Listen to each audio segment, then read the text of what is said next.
Les éditions Alexandre Stanky vous présentent Danser avec le chaos. Accueillir l'inattendu dans votre vie. De Jean-François Vézina. Musique et narration, Jean-François Vézina.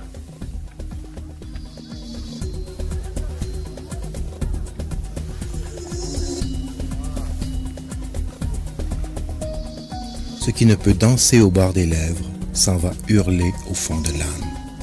Christian Bobin.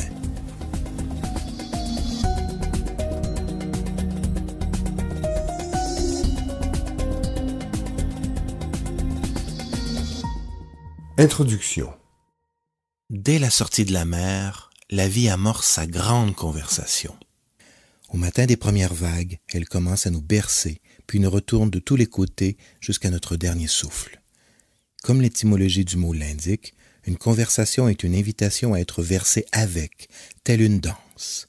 Le mot suggère même que les grandes conversations peuvent aller jusqu'à la conversion qui vient de la même racine.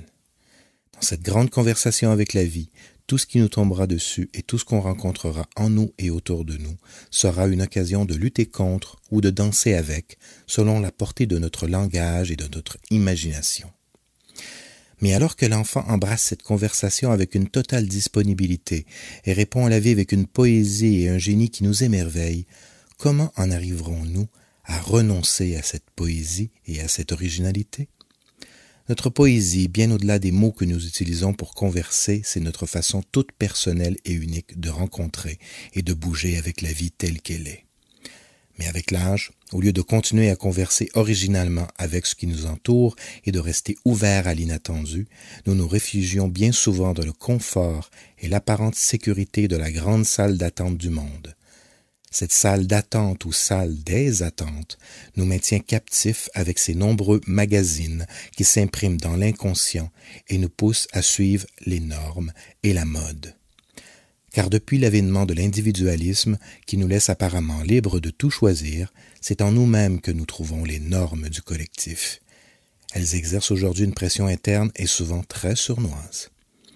On quitte alors notre originalité et on s'installe ainsi à notre insu dans l'attente des autres, confortable et rassurante, comme le ventre d'une mère, plutôt que d'en sortir et faire face au froid de l'incertain et au chaos de nos propres désirs. Tout le génie, toute la poésie de l'inattendu consiste à ne pas interrompre la vie lorsqu'elle s'exprime.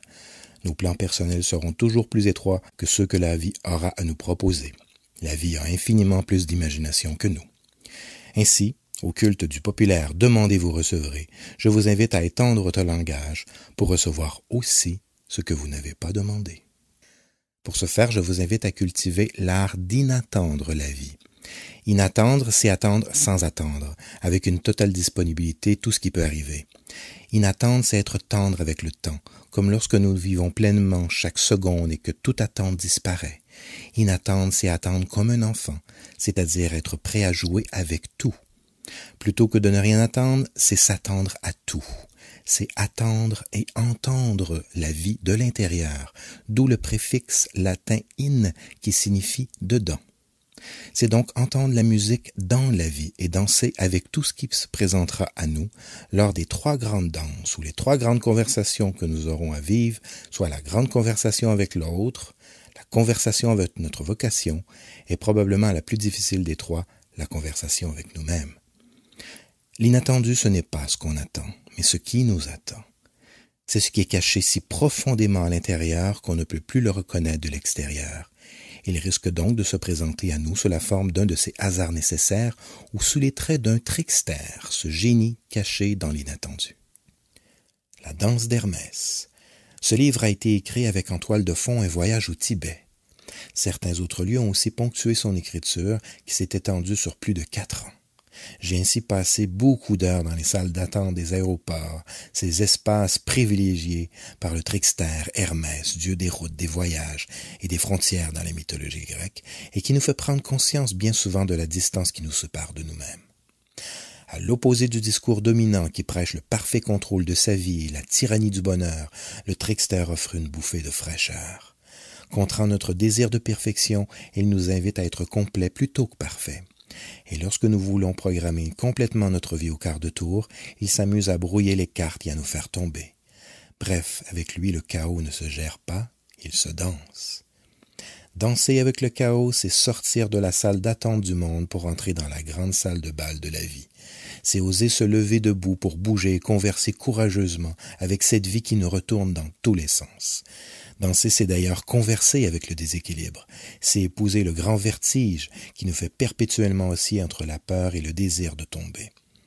C'est aussi assumer sa folie et exprimer sa liberté d'exister. De nombreuses danses ont d'ailleurs été créées à travers le monde par des peuples opprimés ou esclaves. Or, notre esclavage aujourd'hui est une soumission secrète et silencieuse aux attentes exigences des dieux, performance, progrès et perfection. Il est alors un terreau fertile à l'émergence des retournements chaotiques du trickster. J'ignore si cet ouvrage est arrivé dans votre vie par hasard ou si vous l'attendiez, mais je souhaite sincèrement que nous puissions nous rencontrer quelque part entre vos attentes et les miennes, dans cet espace devenu si rare et précieux qu'est l'inattendu. Peut-être pourrons-nous y jouer encore, comme lorsque nous étions enfants, et que nous savions alors tout naturellement comment inattendre pleinement la vie.